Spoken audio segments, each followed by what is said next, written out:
మా దేవ యేసు ప్రభు నామమున మీకు వందనాలు తండ్రి. ఈరోజు ప్రభు మిమ్మల్ని స్తుతించి మహింపరిచి గణపరిచినాం తండ్రి. అదే రీతిలో మిమ్మల్ని ఆరాధించి గణపరిచినాం ప్రభు. అయితే మీ వాక్యానుసారంగా పరీక్షించుకొని యోగ్యంగా బలలో చేయాలని మీ ఆజ్ఞ ఉన్నది. ఆజ్ఞను బట్టి ప్రభా మమ్మల్ని పరీక్షించుకోవాలి. ఇదిగో వాస్తవానికి ప్రభా మమ్మల్ని మేము పరీక్షించుకోవడానికి సహాయం చేయండి. కృప చూపించండి, జ్ఞానం చూసుకోండి. మీ కృపను కోరుకుంటూ మహిమాఘనత ప్రభావాలు ఆరోపిస్తూ వాక్యం మా హృదయాలలో ఏదైతే ఒప్పిస్తుందో వాటన్నిటి ఒప్పుకొని విడిచిపెట్టి బలలో యోగ్యంగా చేయడానికి అనుగ్రహించాల్సిన యేసు ప్రభు నామమున ప్రార్థించి వేడుచున్నాము తండ్రి. లోపలికి పో, ఇక్కడ ఇట్లా పో, లోపలికి పోవాలా? సండే స్కూల్లో కూర్చో. పిల్లలు బయట తిరుగుతున్నారు, చూస్తారు. సరే, మనం దైవ గ్రంథంలో నుంచి కొరింథీ రాసిన మొదటి పత్రిక 10వ అధ్యాయం. కొరింథీ రాసినటువంటి ఇది మైక్ వినపడతా మైక్ అంతా పెట్టా. మొదటి కొరింథీ రాసిన పత్రిక 10వ అధ్యాయం 16-17 వచనాలు మనం అందరం కూడా కలిసి చదువుకుందాం. దైవ గ్రంథం ఉన్న వాళ్ళకి అండి. బైబిల్ వెనక నుంచి 152 పేజ్. బైబిల్ వెనక నుంచి 152 పేజ్. మొదటి కొరింథీ రాసిన పత్రిక 10వ అధ్యాయము 16-17 వచనాలు మనం అందరం కూడా కలిసి దైవ గ్రంథమును చదువుకుందాం. మనము దీవించు ఆశీర్వచన పాత్రలను త్రాగుట క్రీస్తు రక్తంలో పాలు పుచ్చుకున్నటే కదా. మనము రొట్టె విరుచు క్రీస్తు శరీరంలో పాలు పుచ్చుకుంటే కదా. మనమందరము ఆ ఒకటే రొట్టెలో పాలు పంచుకుంటున్నాము. రొట్టె ఒకటే కనుక అనేకులమైన మనము ఒక్క శరీరమై ఉన్నాము. అలాగే యోహాను సువార్త 15వ అధ్యాయము 1వ వచనం ఇక్కడే కొత్త నిబంధనలోనే చూడండి. యోహాను సువార్త 15వ అధ్యాయం 1వ వచనం అందరం చదువుకుందాం. 15వ అధ్యాయం 1వ వచనం. బైబిల్ వెనక నుంచి 96వ పేజీ. 96వ పేజీ. యోహాను సువార్త 15వ అధ్యాయము 1వ వచనం అందరం 96వ పేజీ. 15వ అధ్యాయము 1వ వచనం. నేను నిజమైన ద్రాక్షావల్లిని, నా తండ్రి వ్యవసాయకుడు. చాలు చాలు. దేవుడు ద్రాక్షావల్లి అంటే అర్థం ఏమిటి? ద్రాక్ష చెట్టు అని అర్థం కదండి. ద్రాక్ష చెట్టు, ద్రాక్షావల్లి, వ్యవసాయకుడు. మరి మన హోషేయ గ్రంథం 10వ అధ్యాయం 1వ వచనం చదువుకున్నాం కదా. అక్కడ ఇశ్రాయేలు దేవునికి మరి ద్రాక్షావనము, ద్రాక్ష చెట్టుతో సమానముగా దేవుడు అక్కడ వ్రాయించి పెట్టాడు. చూడండి, హోషేయ గ్రంథం పాత నిబంధన బైబిల్ మధ్యలో నుంచి 749. హోషేయ గ్రంథం 10వ అధ్యాయం 1వ వచనం. 749 బైబిల్ మధ్యలో నుంచి 749 పేజీ నంబర్. హోషేయ గ్రంథం 10వ అధ్యాయము 1వ వచనం అందరం చదువుకుందాం. ఇశ్రాయేలు విస్తారముగా వ్యాపించిన ద్రాక్ష చెట్టుతో సమానము. ఇశ్రాయేలు విస్తారంగా వ్యాపించిన ద్రాక్ష చెట్టుతో సమానం. మనము ద్రాక్ష చెట్టు. అయితే యోహాను సువార్త 15వ అధ్యాయంలో ఏమని ప్రభు అంటున్నాడంటే, యేసుక్రీస్తు వారు ద్రాక్ష చెట్టు, ద్రాక్షావల్లి కదా. ప్రభు మనల్ని కొన్ని వాటితో పోలుస్తూ తాను కూడా ఆ పోలికలోకి చెప్పుకున్నాడు. ఏమన్నాడు? మొట్టమొదటిగా నేను లోకమునకు వెలుగునన్నాడు. లోకానికి వెలుగు. మనల్ని కూడా ఏం చేశాడు? ఆయన లోకానికి వెలుగుగా చేశాడు. మనల్ని దేవుడు గొర్రెలుగా పిలుస్తున్నాడు. గొర్రెలు. యేసుక్రీస్తు వారు కూడా ఎలా పుట్టి గొర్రెనా? లోక పాపమును మోసుకుని పోవు దేవుని గొర్రె పిల్ల. మనల్ని ద్రాక్ష చెట్టుతో ఆయన పోలుస్తూ ఉంటున్నాడు. ఆయన కూడా ద్రాక్షావల్లి, ద్రాక్ష చెట్టుగా ఆయన పోలికగా చెప్పుకున్నాడు. ఇక్కడ మనం చూస్తూ ఉంటే ద్రాక్ష చెట్టు మనము మరి యెషయా గ్రంథం 5వ అధ్యాయం 1వ వచనం నుంచి యెషయా గ్రంథం 27వ అధ్యాయంలో చూసుకున్నాం కదా. ద్రాక్ష చెట్టును గురించి వ్రాయబడినటువంటి మాట. ఆ ద్రాక్ష చెట్టును మరి ఇశ్రాయేల్ దేశంలో అత్యధికంగా పండించి ఆ ద్రాక్ష రసమును పలు ప్రాంతాలకి మరి పంపిస్తారు. అక్కడ పండిస్తున్నారు, ఇక్కడ కూడా ఈ దేశంలో కూడా ఆ పంటలు కూడా వేస్తూ ఉంటున్నారు. అయితే అత్యధికంగా పంట పండేటువంటి ప్రాంతం ఏమిటంటే ఇశ్రాయేల్ దేశం. ఎందుకంటే అది వారికి ప్రియమైనది. ఆ ద్రాక్షారసం పెళ్లి విందులలో, మీటింగ్లలో అన్నిటిలో కూడా ద్రాక్షారసము అనేది చాలా అవసరం. మనకు బాగా తెలుసు, ఆ దినాల్లో రాజులైన వారు కూడా ఏం చేశారు, పానం తాగేటప్పటికి అప్పటికప్పుడు ద్రాక్షార పళ్ళు తీసుకున్నారు దగ్గరగా. ఎప్పుడైతే రాజు అడుగుతాడో వెంటనే వాటిని పిండి ఆ రసమును వడగట్టి వెంటనే రాజుకి ఇవ్వాలి. ద్రాక్షారసం అది శ్రేష్టమైంది, అంత శ్రేష్టమైంది వాళ్ళు త్రాగేవారుగా చూస్తూ ఉంటున్నాం. అయితే ఇక్కడ మనం చూస్తూ ఉంటే మరి ఈ ద్రాక్ష చెట్టుల గురించి మనకు చెప్పబడిన మాట ఏంటంటే, అక్కడ హెచ్కేల్ కింద మనం చదువుకున్నాం కదా. ఏమని చదువుకున్నాం? ద్రాక్ష చెట్టు ముందుగా దేనికి పనికిరాదు, తర్వాత దేనికి కూడా పనికిరాదు. అంటే కాల్చబడక మునుపు దాని ఆకులు కానీ, దాని కాండాలు కానీ, దాని మొక్కలు కానీ, దాని యొక్క పుల్లలు కానీ ఏ దానికి కూడా పనికిరావు. మళ్ళా కాల్చబడితే అది అసలుకే పనికిరాదు అని ఇక్కడ మనకు చెప్పబడతాడు. ఒక మాట మనం చెప్పుకోవాలంటే, పనికిరానటువంటి మన జీవితాలని దేవుడు పనికొచ్చేటట్లుగా చేయడం మనం చూస్తూ ఉంటున్నాం. ఇక్కడ మనం గుర్తించుకోవాల్సింది ఏంటంటే, మన జీవితం పనికిరాదు, మనకు బాగా తెలుసు. అయితే ప్రభువును అంగీకరించిన తర్వాత ఒక పని కొరకై, ఒక ఉద్దేశం కొరకై దేవుడు ఏర్పాటు చేయడం అనేది గొప్ప సంగతి. అయ్యో నేను పనికి రాకుండా పోయినాను కదా, నా జీవితమే పనికి రాకుండా ఉంటుంది కదా. అయితే ప్రభువు చేతిలో పడిన తర్వాత అది పనికి వచ్చేది. మనకు బాగా తెలుసు, మట్టి ఉందనుకో, ఎర్రమట్టో బంకమట్టో, అది మట్టి, అది ఎట్లా దుమ్ముతో ధూళితో ఉంటుంది. ఎప్పుడైతే ఒక కొండ కుమ్మరి యొక్క చేతికి వచ్చిందనుకో, ఒక మంచిగా బొమ్మను తయారు చేసే వ్యక్తి యొక్క చేతికి వచ్చిందనుకో, అది రూపుదిద్దుకుంటారు. పనికిరానటువంటి మట్టి దేని మనకోసం చెప్పండి, మంచి బొమ్మగా తయారు చేయడానికి, కొండగా తయారు చేయడానికి, అనేకులకు అనేక కుటుంబాల్లో ఉపయోగించుకునే మట్టి పాత్రలుగా తయారు చేయడానికి ఉపయోగపడుతుంది. ఎవరి చేతిలోకి వచ్చినప్పుడు? కుమ్మరి యొక్క చేతిలోకి వచ్చినప్పుడే. ఇప్పుడు మనం చూస్తా ఉంటే ద్రాక్ష చెట్టు అయిన మనల్ని ఆయన చేతులతో మనల్ని నాటాడు. దేని కొరకు నాటాడంటే పనికి రావడానికి, పనికొచ్చే చెట్టుగా అసలుకే పని చేయదు. కేవలం ఫలాలు ఫలించడానికి మాత్రమే ఉపయోగపడే చెట్టు అంతే. దాని కాండాలు కానీ, ఆకులు కానీ, ఒక ఇంటికి కానీ, ఒక ఇంటికి దూలాలకు కానీ, లేదా మేకులు కొట్టుకోవడానికి కానీ దేనికి కూడా పని చేయదు. అలాంటిది ద్రాక్ష చెట్టు. ఆ ద్రాక్ష చెట్టు అయిన మనల్ని తన ఆవరణంలో, తన సన్నిధిలో మనల్ని నాటినాడు. దేని కొరకు నాటాడంటే పనికి వచ్చేదానిగా నాటాడు. పనికి వచ్చేదాన్ని. ఒకప్పుడు మనం పనికి రాని వారు మనకు బాగా తెలుసు, ఒకప్పుడు నిష్ప్రయోజకమైన వారం నాకు బాగా తెలుసు. చూడండి, మన ఇంట్లో పనికిరాని వస్తువులన్నీ కూడా ఉంటాయి కదా. ఆ వస్తువులన్నింటినీ మనం ఏం చేస్తాము, అలాగే ఉంచుతా ఏదో ఒక రోజు పాత సామాన్లు అమ్ముకోవడానికి వస్తే వాడికి ఏం చేస్తాం చెప్పండి, అమ్మేస్తాం అంతే. అయితే అది మనకు, ఎందుకంటే అది మనకు అవసరం లేదు అని గుర్తించాం. మనకు బాగా తెలుసు, ఒక చిత్రకారుడు ఏం చేశాడంటే మంచిగా బొమ్మలు వేసేవాడు. మరి మనం ఏం చేస్తాము, కోడిగుడ్లు ఉన్నాయనుకోండి, వాటిని పగలు కొట్టేసి బయట పారేస్తాం. మరి వేరే దేశాల్లో కూడా అలాగే ఎక్కడైనా జరిగేది. అయితే ఒక వ్యక్తి మంచి చిత్రకారు చేతిలోకి ఆ కోడిగుడ్డు యొక్క పెంకు అనేది వచ్చింది. కొద్దిగా మాత్రమే రంధ్రం చేసి అదంతా పగలగొట్టేసిన తర్వాత ఆ పెంకును తీసుకున్నాడు, చక్కగా శుభ్రం చేశాడు. దానిపైన చిత్ర విచిత్రాల నుండి బొమ్మలు వేశాడు. వేయడమే కాకుండా వాటిని ఒక ప్రదర్శనశాలలో పెట్టాడు. ఆ ప్రదర్శనశాల పెడితే పెంకు అది ఏ దాని వరకు వస్తుంది, కోడిగుడ్డును దాని లోపలంతా తీసుకున్న తర్వాత దాన్ని మనం ఏం చేస్తాము, పారవేస్తాం. అది మనకు బాగా చెత్తలో పారవేస్తాం.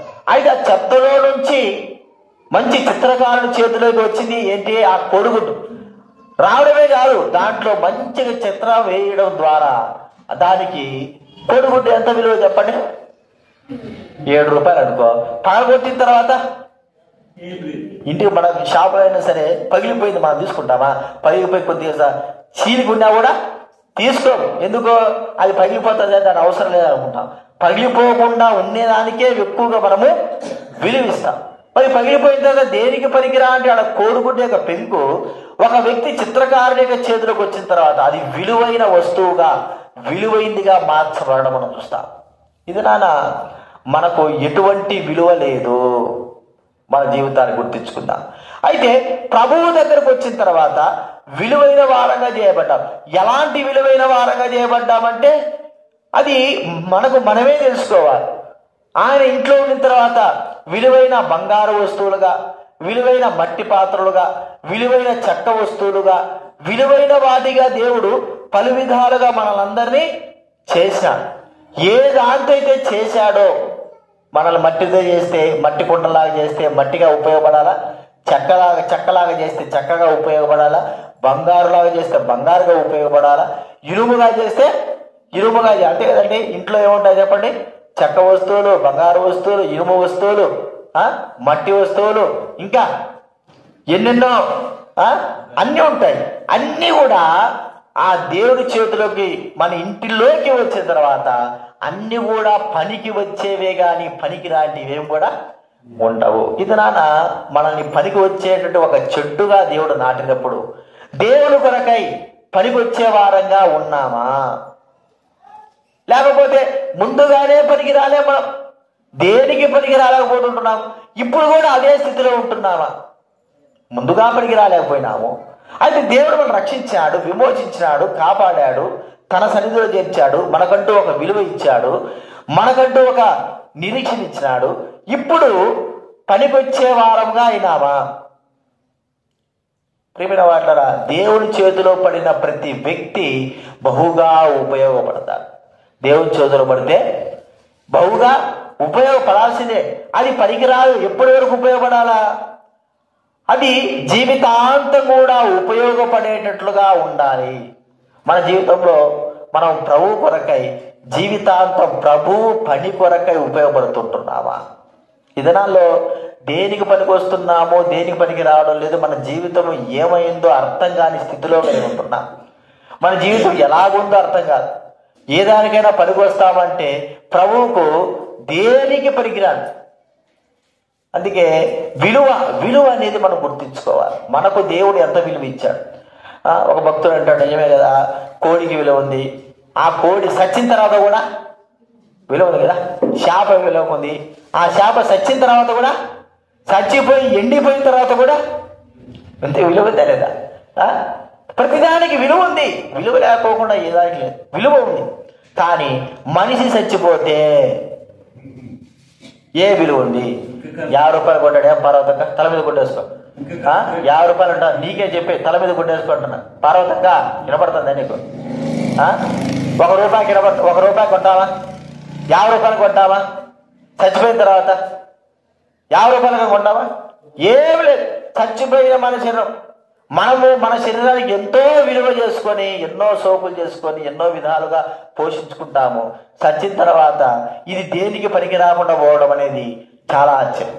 మనము మరి చావక మునిపే మనము ప్రభువుకు పనికొచ్చే వారంగా ఉండాలి. మన కంఠంలో ప్రాణం ఉండక మునిపే, పోక మునిపే ప్రభువుకు పనికి రావాలి. ఇది పనికొస్తుంది. ప్రతి వస్తువు పనికి వస్తున్నప్పుడు మనం ఎందుకు పనికి రాలేకపోతుంటున్నాం? మనం ఎందుకు ప్రభు ఉపయోగపడలేకపోతుంటున్నాం? అంటే మనమే మరి దిగజార్చుకునేటువంటి స్థితిలోకి వెళ్ళిపోతుంటున్నాం. నేను దేనికి పనికిరాను అనేటువంటి స్థితిలోకి వెళ్ళిపోతుంటున్నాం. ప్రియమైన వాళ్ళరా, ప్రభువు మనల్ని ఎలాగ రక్షించాడు, దేని కొరకు? చూడండి, మనకు తెలుసు, అంత అర్థమైపోయింది. ఒక దాసుడు కొంటాడు, పనికొచ్చేటట్టు కొంటాడు. ఒక ఎద్దు కొంటారు, పనికొచ్చేటట్టు కొనుక్కుంటారు. ఒక పొలాన్ని కొంటారు, పనికొచ్చేటట్టు కొంటారు. ఒక వస్తువు కొంటారు, పనికొచ్చేదానికే కొంటారు. మరి నిన్ను నన్ను కొన్నాడు. ఎలా కొన్నాడో మనకు తెలుసు, రక్తమిచ్చి కొన్నాడు. ఇప్పుడు మనం పనికొస్తున్నామా, పనికి రావడం లేదా? దేవునికి పనికొస్తున్నామా?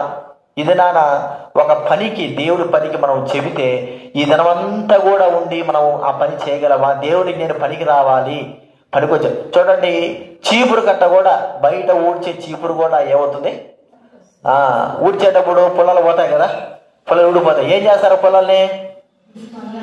మళ్ళా తీసుకొని మరి పడిపోయింది కదా, కింద పడిపోయింది కదా, మరి అది ఉపయోగపడుతుంది అని మనకు తెలుసు. అర్థమైందా? అది ఆ చిన్న పుల్ల కూడా ఉపయోగపడుతుందని మనకు తెలుసు కాబట్టే మళ్ళా దాన్ని తీసుకొని మనం ఏం చేస్తున్నాము, ఉపయోగిస్తుంటున్నాం. మరి ప్రభువుకు ఉపయోగపడగలమని మనకు తెలుసు, కానీ ఎందుకు ఉపయోగపడలేకపోతుంటున్నాం? ఎందుకు మన ఇష్ట ప్రకారంగా మనము మన శరీరాన్ని, మన జీవితాన్ని వ్యర్థం చేసుకుంటున్నాం?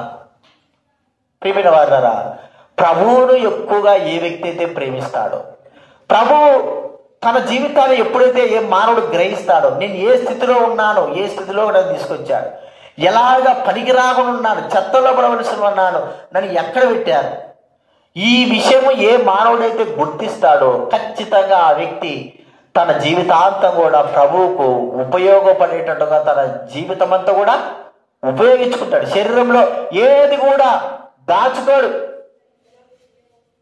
ఎందుకంటే ప్రభువుకు ఉపయోగపడే వారుగా మనల్ని చేశాడు కాబట్టి దానికే మనం ఉపయోగపడాలి. అది మనం గుర్తించుకోవాలి. మొట్టమొదటగా ద్రాక్ష చెట్టు అసలుకే పనిచేయదు.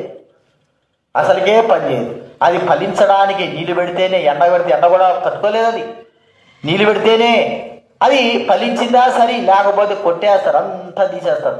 ఎంతసేపు పెరిగేయడం చెట్టుని? చాలా స్వల్పంగా పెరిగేయవచ్చు. దేనికి పనికి రానప్పుడు, ఫలించడానికి కూడా పనికి రానప్పుడు దానిని తోట మావి ఎంత మాత్రము ఉంచడు. ఇది మనం గుర్తించుకోవాల్సిందంటే పనికి రాని మన జీవితాలను పనికి వచ్చే విధంగా దేవుడు ఆ దినాల్లో ఎలా ఉండేవారంటే, దైవబిడ్డలు అనేవారు కాన్వకేషన్ జరిగేటప్పుడు, మరి మీటింగ్ జరిగేటప్పుడు అందరూ భక్తి సింగారు మొదలుకొని మరి ఒక్కొక్క స్థానంలో దేవుడు ఉంచితే ప్రతి ఒక్కరూ తమకు ఇవ్వబడిన స్థానాన్ని ఉపయోగించుకునేవారు. భక్తి సింగారు ఒకటే మాట చెప్పేవాడు, పులిపీఠం మీద వాక్యం చెప్పేవారు మొదలుకొని బాత్రూలు కానీ, పాత్రలు కడిగేవారు కానీ, హృదయపూర్వకంగా ఏ పని అయితే చేస్తారో అందరూ కూడా ఒకటే విధానంలో ప్రతిఫలము పొందుతారు. అసలుకే పని చేయకుండా హృదయపూర్వకంగా నొచ్చుకుంటా చేసిన వాడికి ప్రతిఫలం అనేది లేదు. అందరికీ సరిమానమే. మనమే నాకు ఎక్కువ, మీకు ఎక్కువ, నాకు తక్కువ ఏం లేదు. ఏ వ్యక్తి అయితే హృదయపూర్వకంగా పని చేస్తాడో, దేవుని పని చేస్తాడో, దేవుడికి ఉపయోగపడతాడో అది ప్రాముఖ్యమై, అది మనం గుర్తించుకోవాలి. కాబట్టి ఆ దినాల్లో ఒక దైవ విశ్వాసం ఉండేవాడంట. ఆయన మరి ఏ పని చేసేవాడు కాదు, అంటే ఎక్కువగా పెద్ద పెద్ద పనులు చేసేవాడు కాదు, పెద్ద పెద్ద చదువుకునేవాడు కూడా కాదు. ఆయనకు నియమింపబడిన పని ఏంటంటే ప్రతి కాన్వకేషన్ వచ్చే లోపల ఆ సమయానికల్లా ఆ మీటింగ్లకు 10 రోజులకు కావలసినటువంటి చీపురు తయారు చేసేవాడంట. కూర్చొని 10 రోజులకి ఎన్ని చీపులు చేయాలి రోజుకి చెప్పండి. ఆ దినాల ఒక రోజు మీటింగ్ పెడితేనే చీపులు అరిగిపోతూ ఉంటాయి. అట్లా 10 రోజులు 3 పూట్ల ఉంచాలా, అన్ని సిద్ధం చేయాలా, వాటన్నింటిని పోకోకుండా జాగ్రత్త చేసుకోవాలా, అన్ని సిద్ధం చేసి పెట్టేవాడు. మరి చీపురు తయారు చేసేవాడు నువ్వు తక్కువ కదా అంటే, వాడు ఆ పని చేయడానికి నియమింపబడ్డాడు దేవుడు. అయితే హృదయపూర్వకంగా చేస్తున్నాడు కాబట్టి దేవుడిచ్చే బహుమానము అత్యధికమైనది ఉండాలి. ఇదనాన మనం ఏం పని చేస్తుంటున్నాం, ఏ సేవ చేస్తాం, పని పెడితే సార్ ఎప్పుడెప్పుడు తప్పించుకోవాలా అని చూస్తాట కదండి, ఎప్పుడెప్పుడు పోవాలా అని చూస్తాట. దేవుడి పనిని మన శాయశక్తిలో పని చేయడానికి ఇష్టపడం.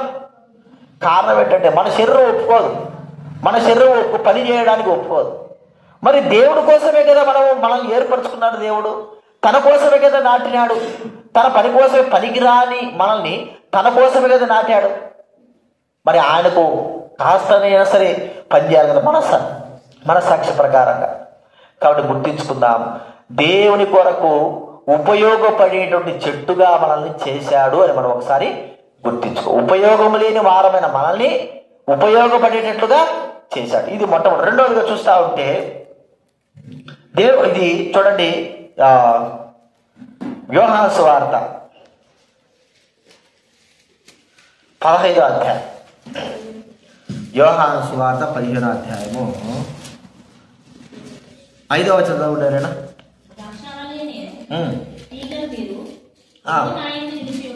ఎవరు నా యందు నిలిచి ఉండునో ఆ, ఆ, ఆ.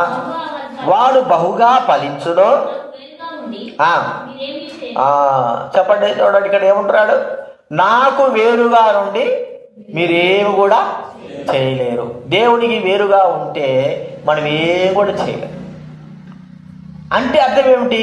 ఈ లోకంలో నా అంతకు నేను సాధించగలను, నా అంతకు నేను చేయగలను, నా ఇష్టం ప్రకారం నేను జీవించగలను, నాకెవరు తోడు, నేను చేయగలను అనుకుంటే అది లోకస్తులకి. అయితే దైవబిడ్డలైన మన విషయంలో ప్రభు చెప్తున్న మాట ఏంటంటే, నాకు వేరుగా ఉండి మీరు ఫలించలేరు, పనులు చేయలేరు, అభివృద్ధి పొందలేరు, ఆశీర్వపడలేరు, ఇంకా ఎన్నో మీరు ఏం చెయ్యాలనుకున్నా కూడా, అర్థమైందా, ఏది కూడా మీ చేతికి రానే రాదు. ఏది కూడా ఆశీర్వాదానికి సూచనగా ఉండనే ఉండదు. ఎందుకు? నాకు వేరుగా ఉండి మీరేం చేయలేకపోతున్నారు?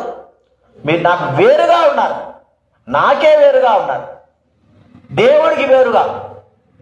చూడండి ప్రియమైన వాళ్ళరా, దేవుని ఎరిగిన తర్వాత ఆయనకి వేరుగా అంటే మనం ఏమైనా చేయగలమా?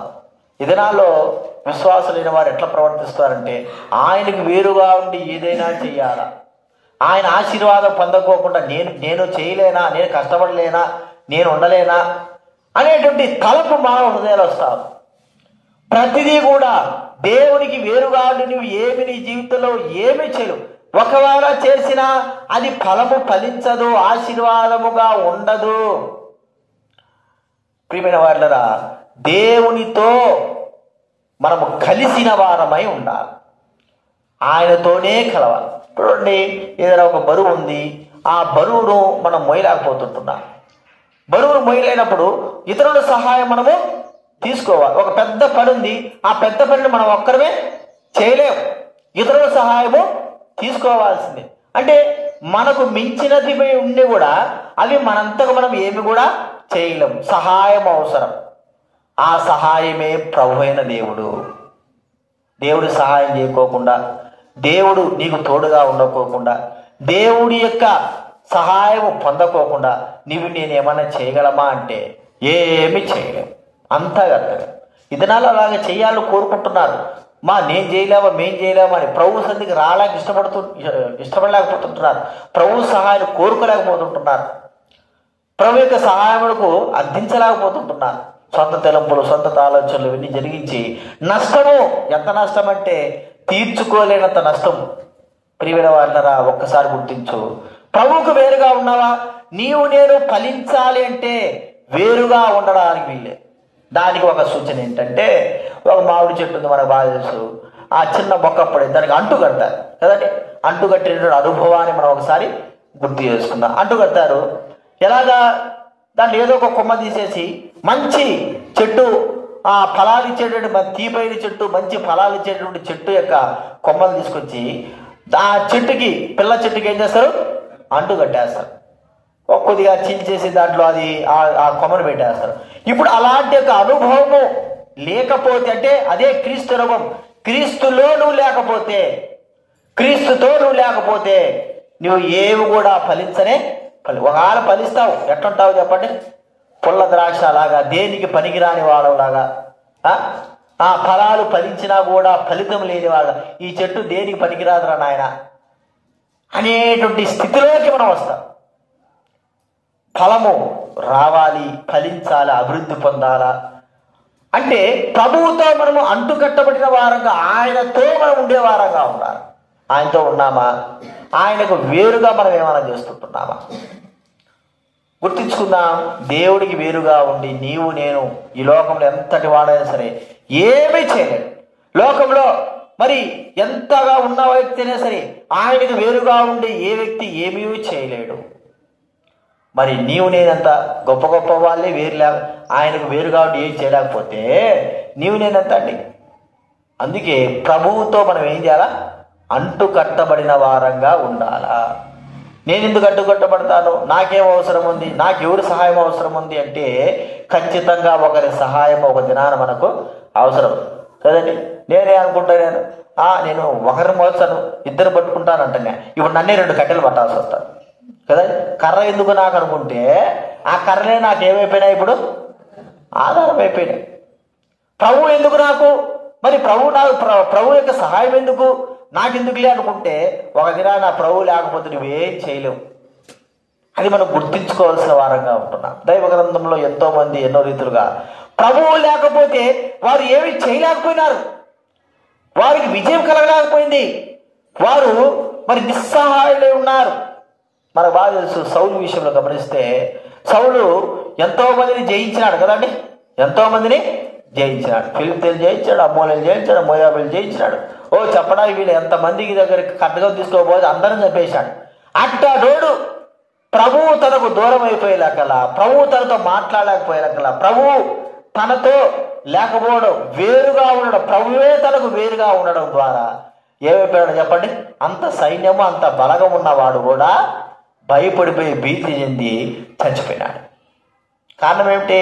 ప్రభువు తనకు ఏమైపోయినాడండి, వేరుగా ఉన్నాడు. ప్రభువు తనతో పాటు లేడు. మరి బలం ఉంది కదా, శక్తి ఉంది కదా, సైన్యం ఉంది కదా అంటే ఎంత ఉన్నా సరే ప్రభువు తనతో లేకపోతే అంత కూడా వ్యర్థము. ఇదేనా నా ప్రభు నీతో పాటు ఉన్నాడా? నీతో ప్రభు ఉన్నాడా? ముఖ్యంగా మనము వేరుగా ఉంటున్నామా? ఆయనతో మనం లేకపోతే. అందుకే మనం గుర్తిస్తే చెట్టును గురించి, చెట్టు దేనికి పోల్చుతావు, ఇదేంటి ద్రాక్ష చెట్టు ప్రభువుకు పోల్చుకుంటున్నాడు. తీగలు దేనికి పోల్చుకుంటున్నాడు చెప్పండి? మనకు పోలుస్తున్నాడు తీగలు. ఇప్పుడు చెట్టులో నుండే తీగలు రావాలా?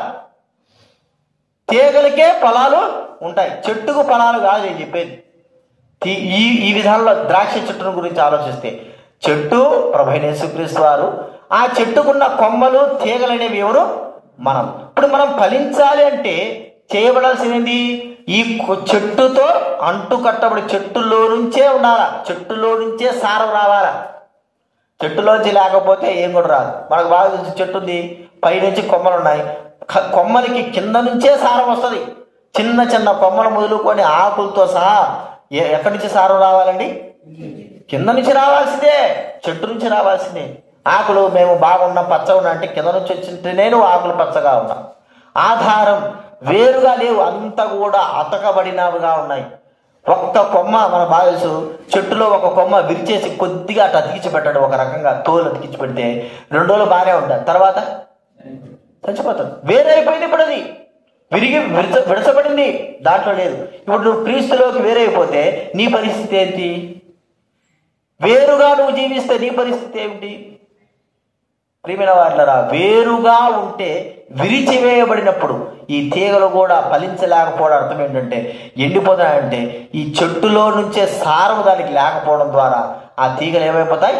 ఎండిపోతాయి, కట్ చేసేస్తాడు. సారం లేనప్పుడు ఏమైపోతుంది? చెట్టుకు వ్యర్థం కదా, అందుకే తీసేస్తాడు.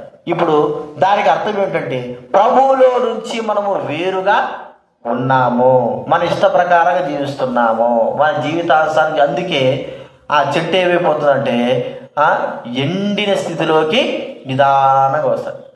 చివరికి ఏమైపోతుంది? చెట్టు అంతా కూడా ఎండిపోతుంది, విరిచివేయబడుతుంది, కాలిపోతుంది. కాబట్టి వేరు అనేది మనము ఉండకూడదు. ప్రభువుతో మనం ఏం చేయాలి? అనునిత్యము ప్రభువుతో మనం ఏం కావాలా? అంటుకట్టబడి. అందుకే ప్రభు ఏం చెప్పాడు మనకు? వాక్యము, ప్రార్థన, సంఘము, ప్రార్థన మీటింగ్లు, ఇవన్నీ కూడా ఏంటి? దేనికి కారణము? ప్రభు యొక్క సారవంతమైనటువంటి అనుభవించడానికి, అవి మనలో ప్రవహించడానికి కారణం. వీటికి వేరుగా ఉంటే, సహవాసమే దానికి వేరుగా ఉంటే. ఎందుకు సంఘాలు పెట్టింది? సహవాసానికి వేరుగా ఉన్నవాడు ఎప్పటి కూడా అభివృద్ధి చెందలేడు. అది వేరు, సపరేట్గా చేయబడు. సహవాసంలో, సంఘములో ఉండాలి. ఎప్పుడో అవుతారు, నూటికి ఎప్పుడో 10 రోజులకు ఒకసారి, 15 రోజులకు ఒకసారి వచ్చిపోయేది కాదు. ప్రతి దాంట్లో మనం కలుసుకోవాలి. అప్పుడు ఒకవేళ అలాగా లేకపోతే నువ్వు వేరే ఉన్నావు, చిన్న చిన్న చిన్న చిన్న ఎండిపోతావు, నీలో పచ్చదనం ఉండదు. ఇక చివరికి ఆ ఎండిపోయిన తీసుకొచ్చి పొయ్యిలో వేసేస్తారని మనం గుర్తిస్తుంటున్నాం. అటు గుర్తించుకుందాం. రెండోదిగా, వేరైన స్థితిలో మనం ఉండదు. ప్రభువే మనకు వేరైపోతే, మనమే ప్రభులో వేరైపోవడం. ప్రభు మనకు ఎప్పుడు వేరు కాడు, మనమే ప్రభులో నుంచి వేరైపోతే మన పరిస్థితి ఏమిటి అనేది మనం ఒకసారి గుర్తించుకోవాలి. సౌలు విషయంలో గుర్తించున్నాం. ప్రభులో నుంచి ఏమైపోయినాడు? సౌలు వేరైపోయినాడు. ఇన్ని దినాలుగా ప్రభువుతో ఉంటే తనకి ఏమైంది? జయము కలుగుతూ వచ్చింది. చివరికి ప్రభువు తనకు దూరం అయిపోయినప్పుడు అపజయం పొందినాడు, చనిపోయినాడు. అది మనం గుర్తించాలి. ఇది రెండోది మనం చూస్తుంటున్నాం. చెట్టులో ఉంటున్న తీగలమైన మనము ద్రాక్ష చెట్టులో ఎలాగ ఉండాలనేది గుర్తించాలి. మరి మామిడి చెట్టుకు అంటుకట్టిన స్థితిలో ఉంటేనే మనం ఎలాంటి వారమైనా సరే, పుల్ల చెట్లైనా ఏదైనా సరే దాని సారవంతమైనదిగా మనకు వస్తుంది. అప్పుడు మనము వేరుగా లేవు కాబట్టి సారవంతమైనటువంటి ఆ స్థితి అంతా కలిగి మనం బహుగా ఫలిస్తాము. అది మనం గుర్తించాలి. మూడోది మనం చూస్తామంటే ఆయన మన యందు, మనము ఆయన యందు ఉండాలి. చూడండి, యోహాను సువార్త 15వ అధ్యాయం.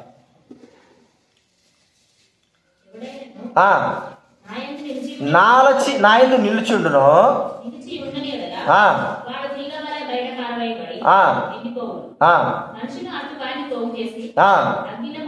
పారవేతురు కాలిపోయి. 7వ వచనం, నా యందు మీరును మీ యందు నా మాటలు నిలిచి ఉండిన ఎడల, నా యందు మీరు, మీ యందు ఎట్టుండాలండి? నా మాటలు. ప్రభు మన యందు నిలిచి ఉన్నాడు అంటే మనం ఆయన యందు నిలిచి ఉన్నట్టు. మనం ఆయన యందు నిలిచి ఉండలేదంటే మన యందు కూడా ఆయన నిలిచి ఉండలేదు. ఎందుకు? మనము ఒకరి యందు ఒకరు, ప్రభువు మనలో ఉండాలి. ప్రభువు మనలో ఉంటేనే గాని మనము ఆయన యందు నిలిచి ఉండలేము. ప్రభు మనలో నిలిచి ఉండాలంటే ఎట్లా? మనము ఆయన యందు నిలిచి ఉండాలంటే ఎట్లా? ఆయన మన యందు నిలిచి ఉండాలంటే మొట్టమొదటిగా ఎవరి యందు నిలిచి ఉండాలి చెప్పండి? ప్రభువు మన యందు నిలిచి ఉన్నాడు. ప్రభువునందు మనం విశ్వాసం ఉంచిన తర్వాత మన హృదయంలోకి పరిశుద్ధాత్మ దేవుడు వచ్చిన తర్వాత ఆయన మన యందు నిలిచాడు. ఇప్పుడు మనమేం కావాలి? ఆయనలో నిలిచి ఉండాలి. అట్టగా పోకుండా ఆయన మన యందు నిలిచి ఉంటే మనము ఆయన యందు నిలిచి ఉండలేకపోవడము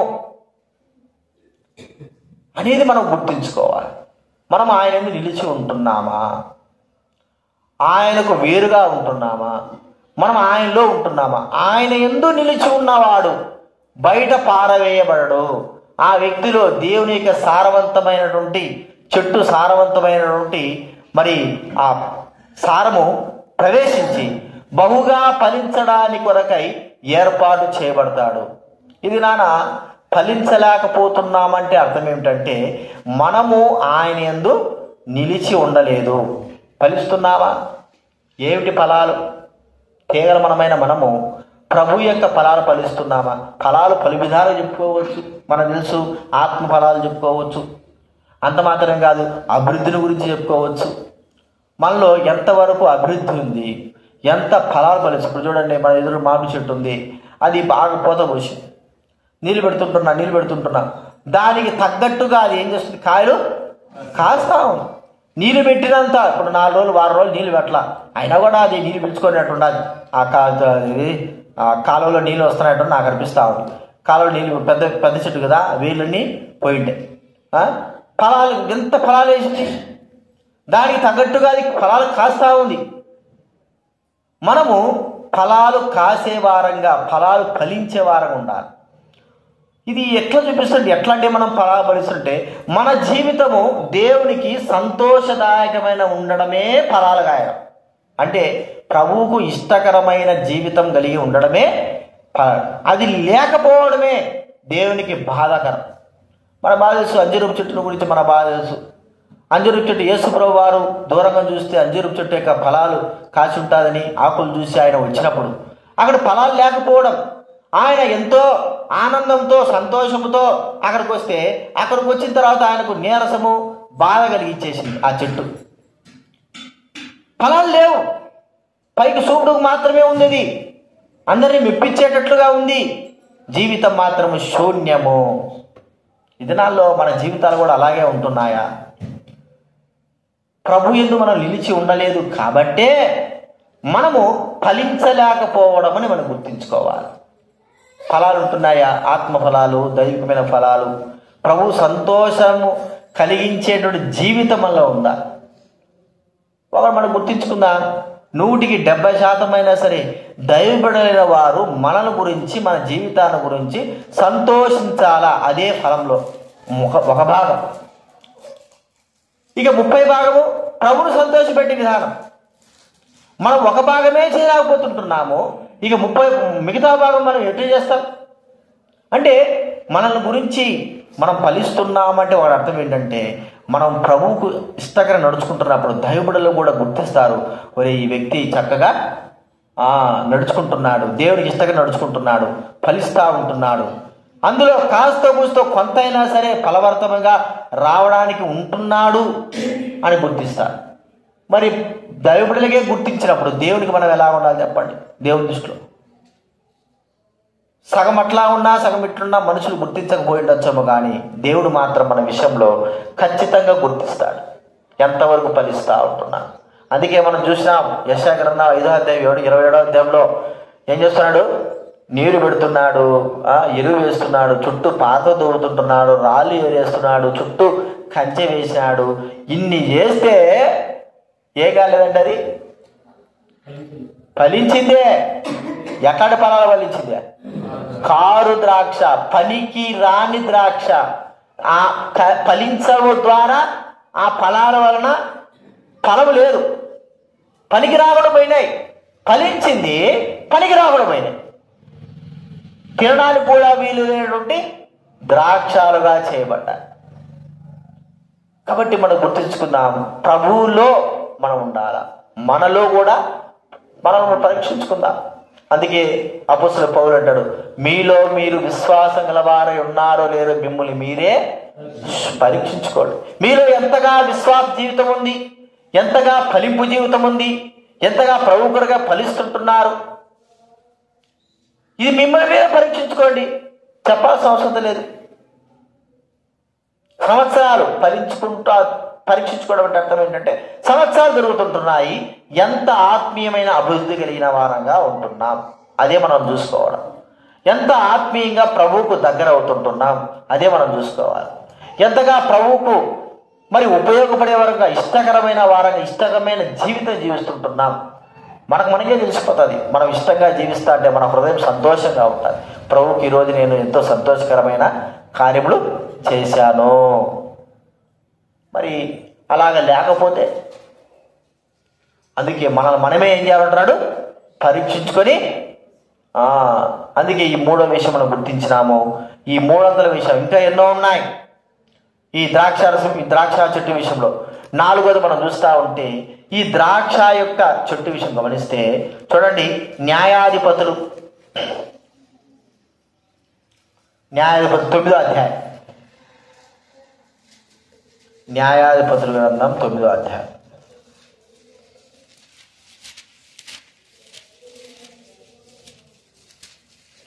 12వ చదవండి ఎవరైనా. న్యాయాధిపతుల గ్రంథం 9వ అధ్యాయం 12వ చెట్లు నీవు వచ్చి మమ్మల్ని ఏలుమని ద్రాక్షవల్లి దేవునిని మానవులను సంతోషపెట్టు, నేను ఇయ్యక మాని చెట్ల మీద రాజులై ఉండి ఇటు అటు ఊగుటకు నేను వచ్చేదనా. చాలు. ఇప్పుడు చెట్ల మీద రాజునై ఉండి దేవునిని మానవులను ఏం చేస్తున్నాడంట? ఆ ద్రాక్ష చెట్టు సంతోషపెడుతుంది. అంటే దాని కర్తవ్యం ఏదో తెలుసుకున్నది.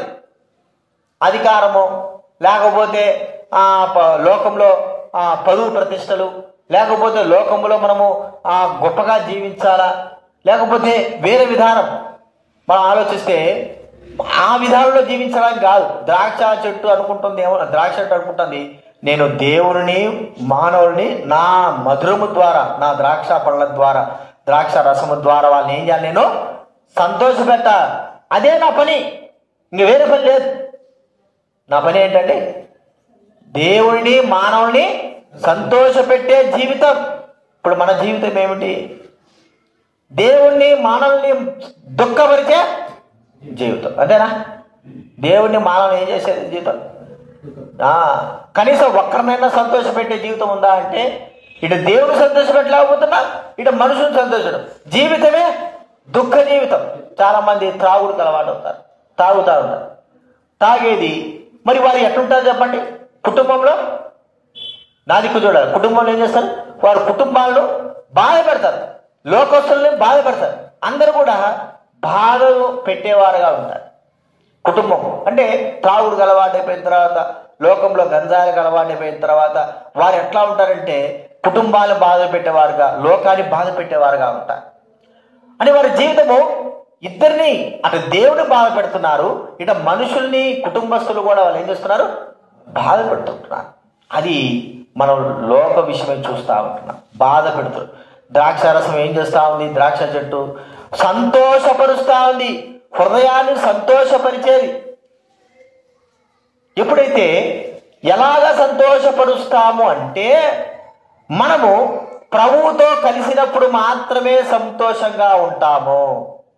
ప్రభువుతో కాకోకుండా లోకముతో మనం ఎప్పుడైతే కలుస్తామో అప్పుడు సంతోషంగా మనము ఉండలేము. చూడండి, ఒక మాట ఉంది, అది చదువుకొని ముగించుకుందాం. చెప్తాను.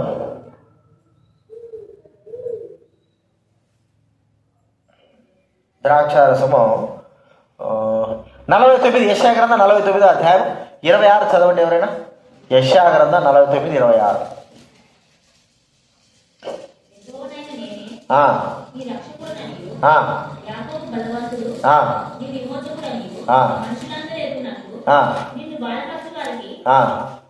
అది కాదు, ద్రాక్షారసము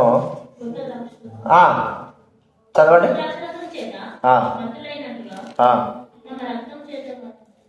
అది కాదండి, అది కాదండి. ఏదంటే నీళ్ళతో కలిసిన తర్వాత ద్రాక్షారసం చెడిపోతుంది. ఆ మాట ఉంది చూడండి.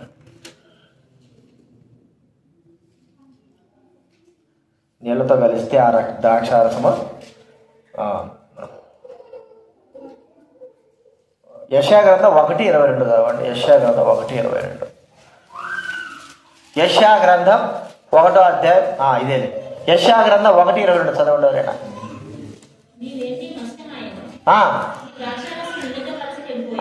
ఏంటంటే మీ ద్రాక్షారసము నీళ్ళతో కలిసి చెడిపోయింది. వెండు మెస్ట్ అయింది. ద్రాక్షారసం ఏమైంది చెప్పండి?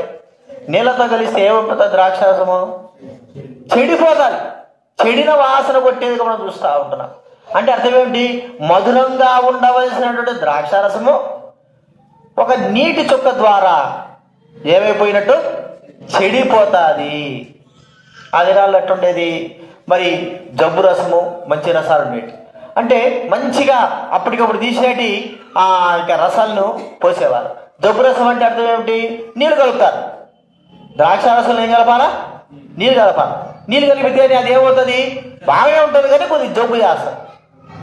అది మనం గుర్తుంచుకోవాలి. కాబట్టి జబ్బు రసం లాగా చేయబడు. కారణం ఏంటంటే నీళ్లతో కలిసిపోయింది. మనం ఎప్పుడైతే లోకంతో కలిస్తామో మనం అదే చెప్తున్నాడు కదా, చెట్లు ఏమంటున్నాయి?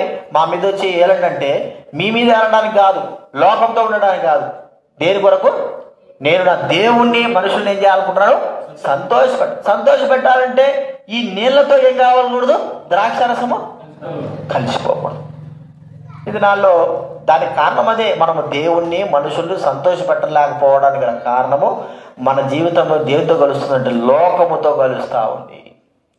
లోక కార్యక్రమాలు, లోక కార్యాలు, లోక మాటలు, లోక జీవితం. తద్వారా మనం దేవుణ్ణి మరి సంతోషపెట్టలేకపోతుంటున్నాం. నీళ్లు కలిసినటువంటి ద్రాక్షారసము చెడిపోయిన రీతిలో మనకు కూడా మనం చూస్తే అత్తరులో ఒక చచ్చిన ఈగ పడితే ఏమవుతుందో చెప్పండి. అది కూడా మాటది కదా. చూడండి, ప్రసంగి గ్రంథం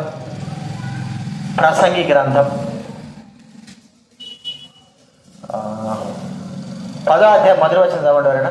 ప్రసంగి గ్రంథం 10వ అధ్యాయం 1వ వచనం. బుక్కవాని తైలంలో చచ్చిన ఈగలు పడటం చేత, బుక్కవాని తైలం ఈ తైలంలో ఏం పడతాయి అంటారు చెప్పండి? ఒక చచ్చిన ఈగ ఎంతది? చాలా చిన్నది కదా. మరి తైలం యొక్క విలువ ఎంతది? చాలా విలువ ఉంటుంది తైలానికి. దాని యొక్క ఆ వాసన బట్టి, అది ఎన్ని రోజులు ఉండే వాసన దాన్ని బట్టి, ఆ చెట్టులోంచి చేసేటువంటి తైలాన్ని బట్టి దానికి విలువ ఎక్కువ ఉంటుంది. ఎంత గొప్ప, ఎక్కడ దొరకకనే చెట్లను గురించి పెంచి వాటిని తైలంగా తయారు చేస్తారు. వాటికి చాలా డిమాండ్ ఉంటుంది. మన అంతే ఉంటుంది, రసం కూడా దాంట్లో ఉండేది, స్ప్రే కూడా అంతే ఉంటుంది. కానీ దాంట్లో ఒక చిన్న ఈగ పడింది అనుకో, సచ్చింది, బతికింది కూడా కాదు, చచ్చింది ఈగ పడితే ఏమవుతుందంట, అదంతా కూడా చెడిపోతాం. అదే మన జీవితం. మనం ప్రభు కొరకే ఏర్పరచబడి ప్రభు కొరకే సంతోషపరంగా మనం ఉండవలసినటువంటి మన జీవితాలు ఎలా ఉన్నాయంటే లోకముతో కలిస్తే ఏమైపోయినాయి, పాడైపోయినాయి. సంతోషం లేదు, లోకంతో నడిచిన జీవితాలు. అదే ప్రభు మనం గుర్తిస్తే ఆ వేరైనటువంటి అంటే చెడిపోయిన స్థితిలోకి మనం రావడం మనం గుర్తిస్తుంటున్నాం. ఈ విషయాలు జ్ఞాపకం పెట్టుకుందాం. ఈ 4 గంటల విషయాలు ప్రభు మరి ద్రాక్ష చెట్టులా అంటే మన జీవితాల్లో ఎలాగైనా మరి ఉండాలని కోరుకున్నాడో ఆ విషయాలు గుర్తించుకుని మనం ప్రార్థన చేసుకుందాం.